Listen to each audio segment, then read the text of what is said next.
Legal history में first topic जो है वो है राइजिंग, जिसमें ईस्ट इंडिया कंपनी का बर्थ, उसका डेवलपमेंट बताया गया है। स्टार्टिंग में 1599 में 1599 ईस्वी में जॉन मेंडेन हॉल नाम का एक ब्रिटिशर्स था, जो रोड साइड से इंडिया में ऐसे घूमने फिरने वॉकिंग के रूप में आया और उसने आ कर के यहाँ पे इंडिया में पॉलिटिकल कंडीशन, इकोनॉमिकली कंडीशन और सोशल कंडीशन स्टडी की।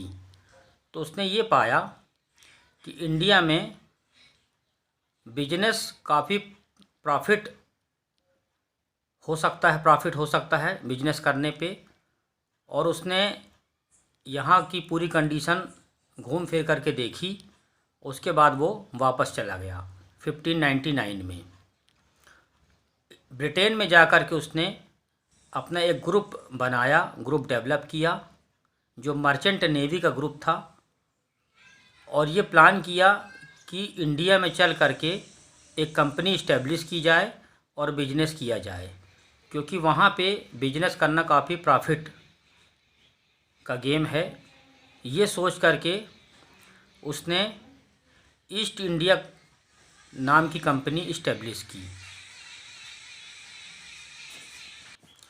ईस्ट इंडिया कंपनी का पूरा नाम the governor and company of merchant of trading into the east Indies था, जिसको ब्रिटेन की महारानी एलिजाबेथ फर्स्ट ने इसको अप्रूवल दिया। 31 दिसंबर 1600 AD को ये कंपनी इस्टेब्लिश हुई और एक चार्टर भी, एक राजपत्र भी जारी किया गया, जिसमें ईस्ट इंडिया कंपनी का पूरे रूल रेगुलेशन उसमें थे, उस चार्टर में। चार्टर का टॉपिक फिर बाद में आएगा। फर्स्टली अभी ईस्ट इंडिया कंपनी जो इस्टेब्लिश हुई, उसमें उस मर्चेंट नेवी का जो ग्रुप था, जॉन मेंडेन हॉल ने बनाया था, और मर्चेंट नेवी के ग्रुप में कई मेंबर थे, जिन लोगों ने मिल करके ईस्ट इंडिया कंपनी को इस्टेब्लिश किया।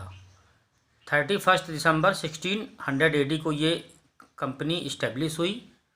उसके बाद इन्होंने ब्रिटेन से इंडिया आने में 8 साल का समय लगा, और 1608 में 1608 में ये कंपनी का पहला बिजनेस शिप, व्यापारिक पोत जो है, इंडिया पहुंचा। इंडिया में गुजरात स्टेट के सूरत डिस्ट्रिक्ट में इसका पहला शिप पहुंचा। सूरत में क्यों पहुंचा? इंडिया तो बहुत बड़ा था, कई स्टेट थे, कई डिस्ट्रिक्ट थे, लेकिन ईस्ट इंडिया कंपनी ने ये डिसाइड किया कि स्टार्टिंग में ईस्ट इंडिया कंपनी मसालों का बिजनेस करेगी, स्पाइसी बिजनेस करेगी। इसलिए ये गुजरात के डिस्ट्रिक्ट सूरत में इसका पहला बिजनेस शिप पहुंचा, क्योंकि सूरत मसालों के लिए फेमस था। तो मसालों का बिजनेस इनको करना था, स्पाइसी बिजनेस करना था, इसलिए सूरत में इन्होंने स्टार्टिंग में अपने शिप को सूरत में उतारा। 1611 में इनकी पहली फैक्ट्री इस्टेब्लिश हुई और वहाँ से इनका बिजनेस स्टार्ट होना शुरू हो गया। जो पहला बिजनेस शिप इंडिया आया 1608 में, वो सर जेम्स लंकास्टर के लीडरशिप में, सर जेम्स लंकास्टर उसके लीडर थे, उनके लीडरशिप में वो बिजनेस शिप इंडिया आया और उसने वहाँ पे ईस्ट इंडिया कंपनी इस्टेब्लिश की। ईस्ट इंडिया कंपनी ने अपनी फर्स्ट फैक्ट्री मसौलीपट्टनम और पेटापुली, ये दो प्लेस हैं, यहाँ पे इस्टेब्लिश की 1612 AD में। 1611 ईस्वी में मसौलीपट्टनम और पेटापुली नाम के दो प्लेस हैं, यहाँ पे इन्होंने फर्स्ट फैक्ट्री इस्टेब्लिश की। अब जाहिर सी बात है कि east India company easy way में तो यहाँ इस्टेब्लिश नहीं हुई। उसका रीज़न ये था कि यहाँ पे पुर्तगाली पहले से बिजनेस कर रहे थे और वहाँ इस्टेब्लिश थे इंडिया में। तो जब ईस्ट इंडिया कंपनी आई तो दो कंपनियां हो गई, एक पुर्तगालियों की कंपनी और दूसरा अंग्रेज़ों की कंपनी ईस्ट इंडिया कंपनी। तो दोनों के बीच में कंपटीशन हुआ, स्ट्रगल हुआ।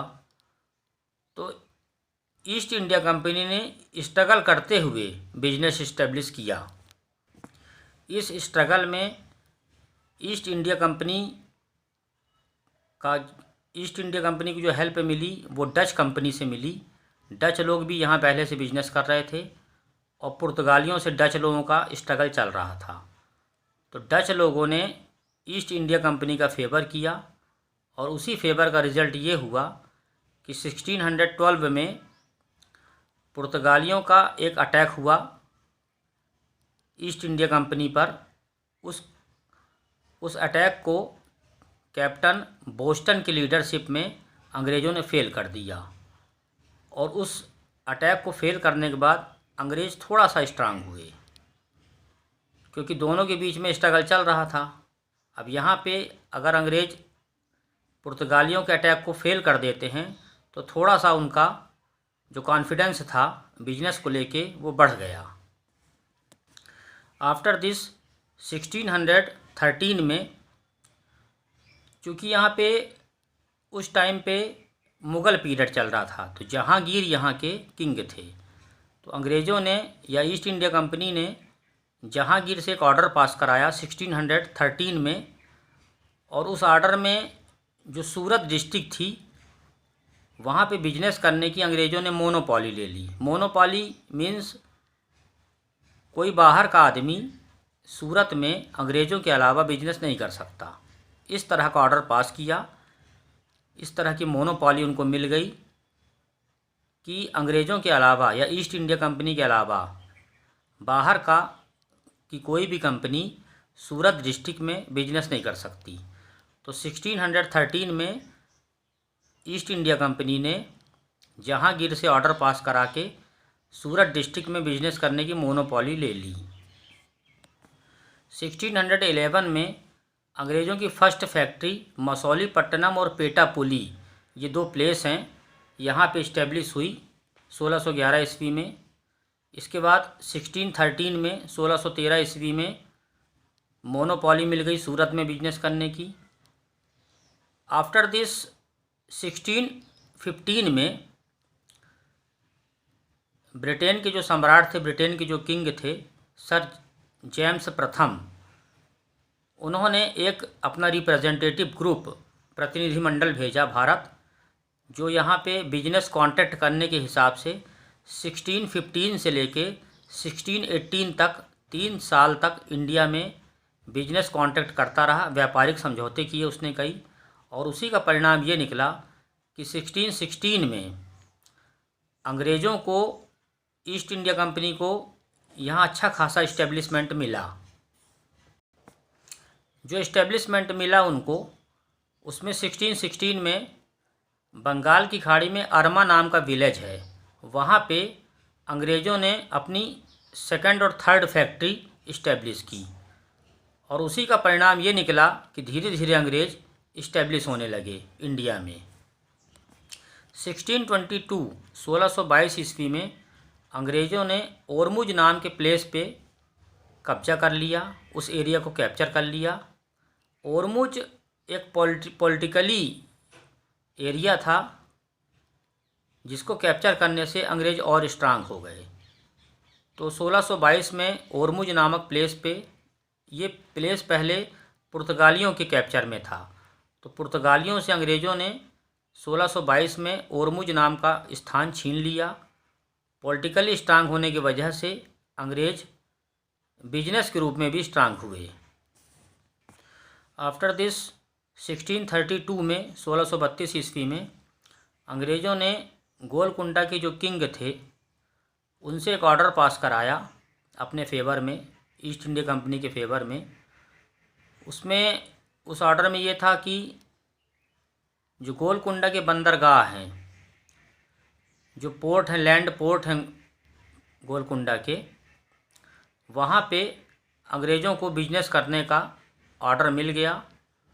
मतलब ये हुआ कि गोलकुंडा में भी मोनोपॉली मिल गई अंग्रेज़ों को, कि वहाँ के जो पोर्ट हैं, लैंड पोर्ट हैं गोलकुंडा के, वहाँ अंग्रेज़ों के अलावा और कोई बिजनेस नहीं कर सकता था। तो इस तरह का ऑर्डर गोलकुंडा के किंग से अंग्रेज़ों ने निकलवा लिया। 1632 ईस्वी में गोलकुंडा के जो पोर्ट थे, लैंड पोर्ट, वहाँ पे अंग्रेज़ों को बिजनेस करने की मोनोपॉली मिल गई। ये जो मोनोपॉली मिली उन्हें, तो 500 पैगोडा। पैगोडा क्या है? पैगोडा जैसे प्रेजेंट टाइम में रुपए चलते हैं, पैसे चलते हैं, उसी तरह उस टाइम की मनी है पैगोडा।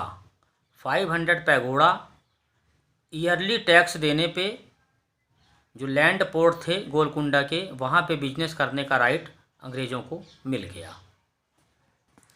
आफ्टर दिस 1633 एडी में अंग्रेज़ों ने उड़ीसा स्टेट के बालासोर और हरिहरपुरा में अपनी और फैक्ट्रियां इस्टेब्लिश की। मतलब east India company eastern side, पूर्वी तट पे भी इस्टेब्लिश होना स्टार्ट हो गई। जो बालासोर और हरिहरपुरा में अपनी कुछ फैक्ट्रियां इस्टेब्लिश की 1633 में, 1633 ईस्वी में। ईस्ट इंडिया कंपनी को इम्पॉर्टेंट सक्सेस 1640 में, 1640 ईस्वी में मिली, जब इंडिया के साउथ एरिया के एक स्टेट था विजयनगर, वहाँ के किंग के रिप्रेजेंटेटिव थे चंद्रगिरी। माने जो विजयनगर के जो राजा थे, उनके प्रतिनिधि चंद्रगिरी से ईस्ट इंडिया कंपनी ने, जो प्रेजेंट टाइम में चेन्नई डिस्ट्रिक्ट है, चेन्नई नगर है, वहाँ के एरिया की जो लैंड थी उसको ले लिया और एक गवर्नमेंटल ऑर्डर पास करा करके जो चेन्नई नगर के लैंड था, जो प्रेजेंट टाइम में चेन्नई नगर हो गया है, उस समय वहाँ की खाली ज़मीन थी, उस लैंड को इन्होंने विजयनगर के राजा से ऑर्डर पास करवा करके उसके प्रतिनिधि चंद्रगिरी के द्वारा ऑर्डर पास करा करके उस खाली लैंड को ले लिया ईस्ट इंडिया कंपनी ने अपने अंडर में। उस खाली लैंड को लेने के बाद अंग्रेज़ों ने 1640 में ही चेन्नई में सेंट जॉर्ज फोर्ट नाम के किले का, सेंट जॉर्ज फोर्ट नाम के फोर्ट का कंस्ट्रक्शन स्टार्ट किया। बाद में ये फोर्ट काफ़ी इम्पोर्टेंट रहा है, जो अंग्रेज़ों का एक political area, political point decide हुआ है। बाद में फिर 1661 में पुर्तगालियों और अंग्रेज़ों के बीच में कुछ ऐसी कंडीशन डेवलप हुई कि ब्रिटेन का प्रिंस था चार्ल्स सेकंड और पुर्तगालियों की प्रिंसेस थी, उन दोनों के बीच में मैरिज हुई, शादी हुई 1661 में। तो पुर्तगालियों का जो प्रेजेंट टाइम में मुंबई नगर है, वहाँ पे पुर्तगालियों का कब्जा था। तो पुर्तगालियों ने चार्ल्स सेकंड की मैरिज में मुंबई के टापू को डाउरी के रूप में, दहेज के रूप में अंग्रेज़ों को दे दिया। तो चार्ल्स सेकंड को मुंबई का टापू, जो एरिया पुर्तगालियों के अंडर में था, वो एरिया अंग्रेज़ों को दहेज के रूप में मिल गया और प्रेजेंट टाइम में अंग्रेज़ों ने मुंबई नगर इस्टेब्लिश किया। आफ्टर मैरिज 1668 में चार्ल्स सेकंड ने मुंबई के टापू को, मुंबई का जो लैंड था, उसको ईस्ट इंडिया कंपनी को 10 पाउंड ईयरली टैक्स के रूप में ईस्ट इंडिया कंपनी को दे दिया। 10 पाउंड ईयरली टैक्स देने पे, ईयरली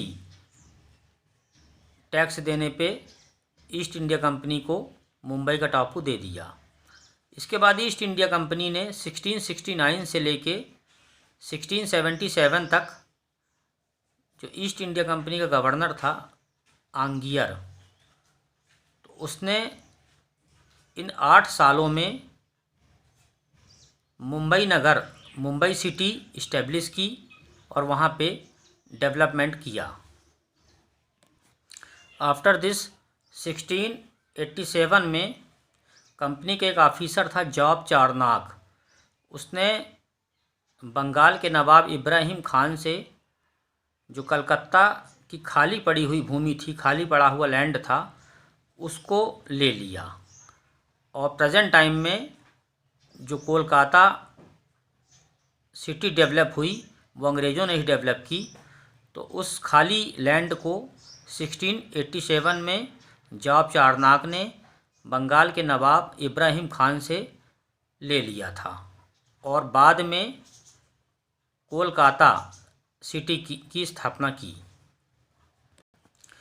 कोलकाता सिटी की जो खाली लैंड था वो उस समय सूतानाती नाम का विलेज कहलाता था।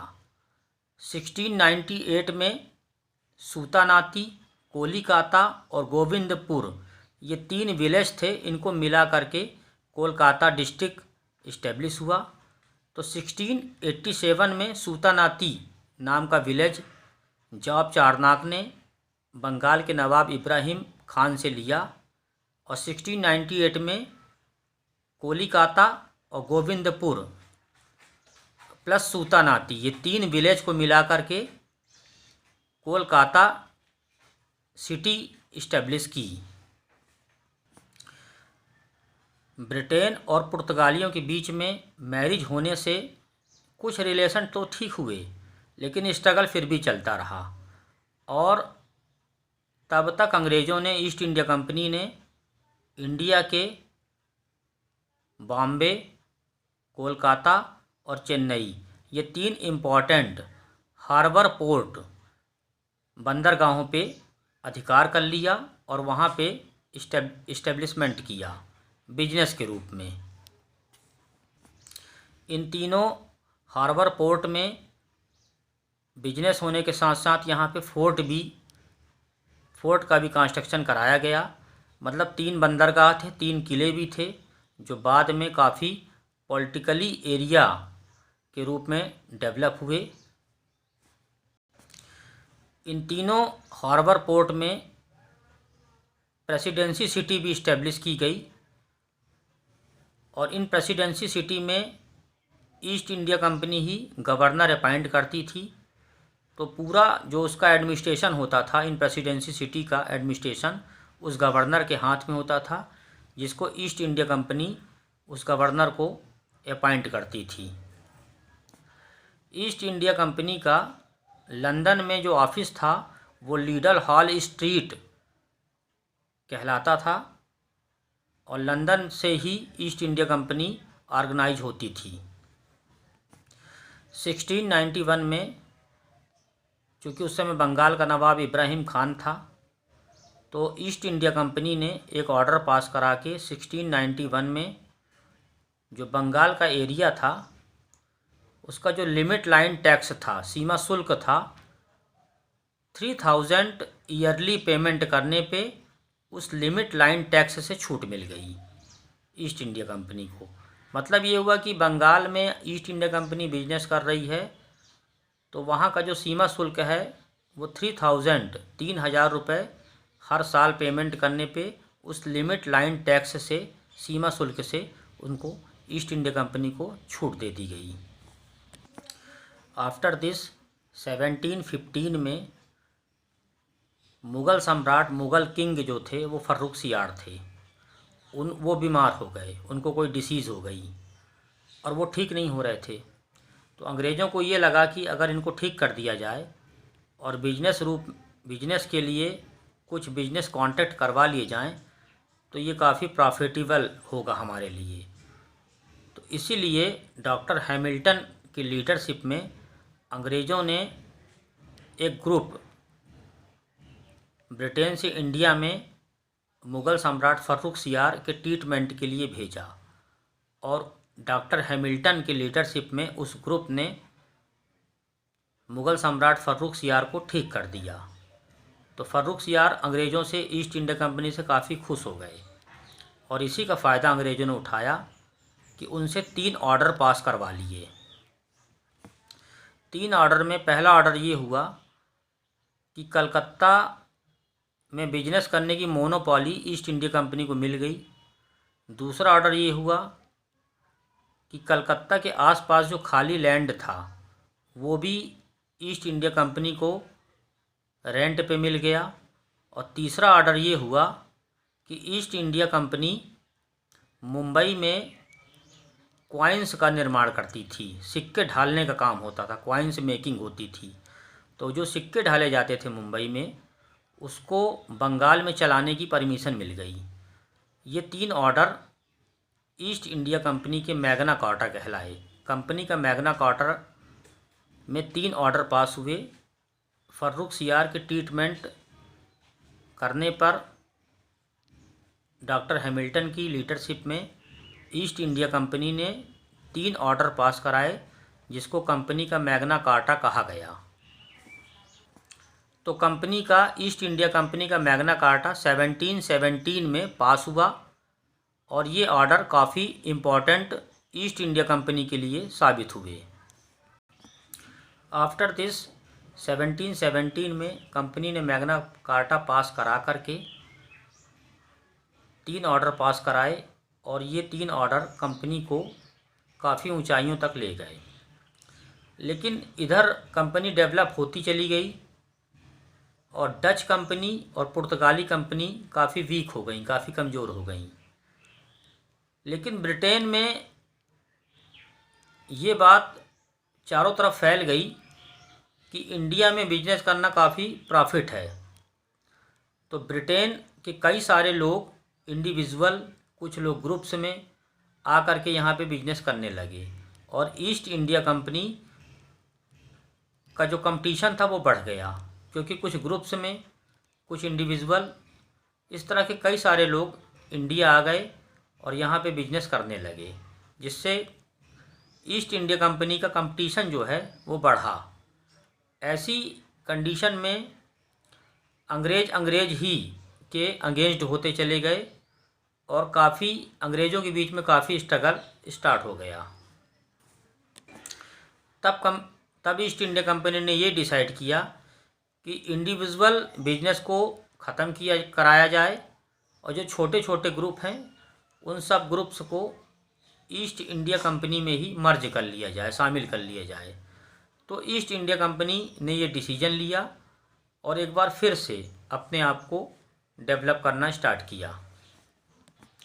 ईस्ट इंडिया कंपनी ने लगभग 115 ईयर, 150 वर्ष तक बिजनेस किया और 1757 में बैटल ऑफ प्लासी के युद्ध के बाद ईस्ट इंडिया कंपनी की कंडीशन चेंज हो गई, क्योंकि बैटल ऑफ प्लासी में जब ईस्ट इंडिया कंपनी को जीत मिली तो east India company business ship ना हो करके पॉलिटिकली इंटरेस्ट उसका दूसरी तरह से हो गया और वो पॉलिटिकली पॉइंट करने लगी, जहां एडमिनिस्ट्रेशन, राजनीतिक सत्ता प्राप्ति के लिए ईस्ट इंडिया कंपनी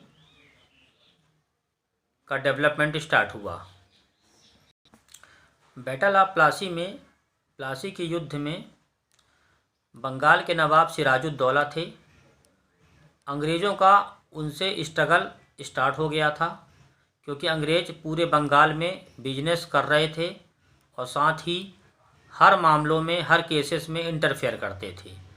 ऐसी कंडीशन में सिराजुद्दौला ने 23 जून 1757 ईस्वी को सिराजुद्दौला ने बंगाल में अंग्रेज़ों के ऊपर अटैक किया। तब प्लासी का युद्ध हुआ। बैटल ऑफ प्लासी में ये एक तरह का पूरी तरह से युद्ध हुआ ही नहीं, क्योंकि सिराजुद्दौला के जो आर्मी लीडर थे, 3 लीडर थे आर्मी, मीर जाफ़र, राय दुर्लभ और जगत सेठ। ये तीनों आर्मी लीडर को ईस्ट इंडिया कंपनी ने या अंग्रेज़ों ने पहले ही बैटल ऑफ प्लासी के युद्ध के पहले ही इन तीनों आर्मी लीडर को अपनी ओर मिला लिया था, जिसकी वजह से पूरे वार में, पूरे युद्ध में ये लोग न्यूट्रल रहे और इन्होंने अंग्रेज़ों का साथ दिया। और मीर जाफ़र के लड़के मीरन ने युद्ध में सिराजुद्दौला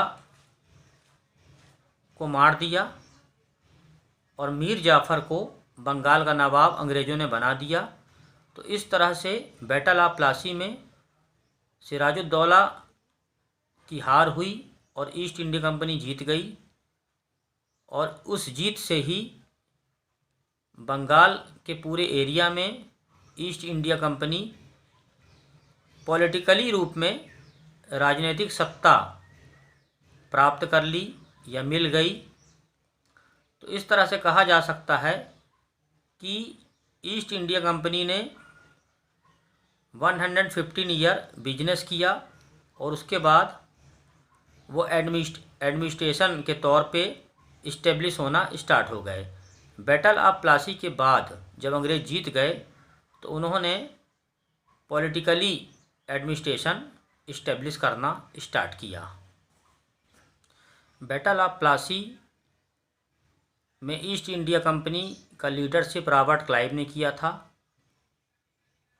और बंगाल के नवाब सिराजुद्दौला, तो रॉबर्ट क्लाइव और सिराजुद्दौला के बीच बैटल ऑफ प्लासी हुआ 1757 में। ईस्ट इंडिया कंपनी के पास आर्मी बहुत कम थी, तो उन्होंने एक लेटर ब्रिटेन को लिख के भेजा, ब्रिटिश गवर्नमेंट को, कि प्लासी का युद्ध होने वाला है, हमको और सैनिक और आर्मी की ज़रूरत है। तो जो लेटर का आंसर आया उसमें ब्रिटेन गवर्नमेंट ने ये कहा कि इस समय नेपोलियन बोनापार्ट से युद्ध चल रहा है, वार ऑफ नेपोलियन बोनापार्ट, तो हम ज़्यादा आर्मी नहीं भेज सकते। तो ऐसी कंडीशन में रॉबर्ट क्लाइव ने सिराजुद्दौला के जो आर्मी लीडर थे उनको मिला लिया अपनी ओर और बैटल ऑफ प्लासी पे जीत हासिल की। बैटल ऑफ प्लासी में अंग्रेज़ों की जीत हुई तो पूरे बंगाल में अंग्रेज़ों का कब्जा हो गया, पूरे बंगाल को अंग्रेज़ों ने कैप्चर कर लिया। उस समय बंगाल बहुत बड़ा था। प्रेजेंट टाइम का बंगाल, बिहार, झारखंड, उड़ीसा और ईस्टर्न स्टेट, जिसमें 7 स्टेट आते हैं, 7 स्टेट आते हैं, वो सब बंगाल का पार्ट थे। तो इस तरह बंगाल बहुत बड़ा था और इंडिया का बहुत बड़ा एरिया अंग्रेज़ों ने कैप्चर कर लिया बैटल ऑफ प्लासी के बाद। और इस तरह से बंगाल पॉलिटिकली सेंटर बन गया इंडिया का। पॉलिटिकली सेंटर बनने के बाद ईस्ट इंडिया कंपनी ने यहाँ एडमिनिस्ट्रेशन इस्टेब्लिश किया और धीरे धीरे बिजनेस से एडमिनिस्ट्रेशन की तरफ उनका झुकाव होने लगा। राइजिंग में ईस्ट इंडिया कंपनी का इस्टेब्लिशमेंट, उसका डेवलपमेंट जो 150 ईयर तक बैटल ऑफ प्लासी तक था, राइजिंग में यही चीज़ें आएंगी।